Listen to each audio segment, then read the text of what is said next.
Hopefuls from Las Vegas and around the country lined up outside the Blue Man Theater at the Monte Carlo Hotel and Casino on Wednesday for open auditions and a chance to become a Blue Man. I'm trying to be a Blue Man. I feel I'm a good fit for it. I've seen the show a couple of times, and it's great. It's a great creative experience, and it looks like a lot of fun. I love the drums. I love making people feel good. I'm a performer. I was born for the stage, man. I've got kind of a unique face, a very crooked nose, and I think that would add to the Blue Man Group's repertoire or whatever. See? How does that look? I think as long as you kind of have the idea of how to act and you know a little bit about rhythm and drums, you can make it pretty easy. Well, the first thing that we do is bring the guys in and they have an interview with one of the members of our casting department.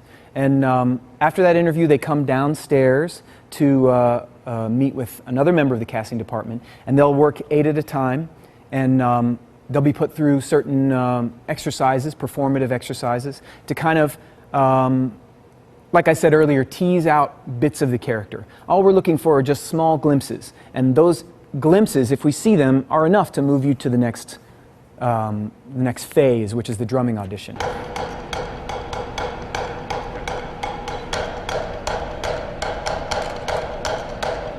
And the drumming audition is a lot more exacting. We're looking for a particular level of skill for each drummer. And again, you know, when we see a performer who's really got some strong potential to play the character well, we will go the extra mile. We'll put them into what we call drum school, where we'll find a way to get them some drum lessons so that they can acquire the necessary skill set to get into the show.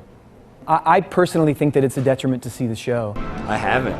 Not one time yet. Never seen the show. So he has nothing, he has no idea what's coming for him, huh? Cool. I think coming in not knowing what Blue Man looks like or how Blue Man behaves, you have a little bit of an advantage in my opinion, because sometimes people who have seen the character will fall into the trap of trying to do an impersonation of Blue Man. And it just ends up looking a little bit like C-3PO. It ends up looking a little robotic, you know. Yeah, so I think that is a very wide open trap that a lot of people who have seen the show before fall into. So when you come in without any knowledge of what it is, you end up being a little more self-expressive, which is what we're looking for. Because what makes the character interesting is not the mask, it's not the makeup, it's not the costume, it's the person underneath that. You know, we look to help that person reveal that aspect of themselves as opposed to hide behind the mask. Today is just stage 1. There's a callback tomorrow. You know, if we find, we'll call back as many as we can, you know, as many as have the potential.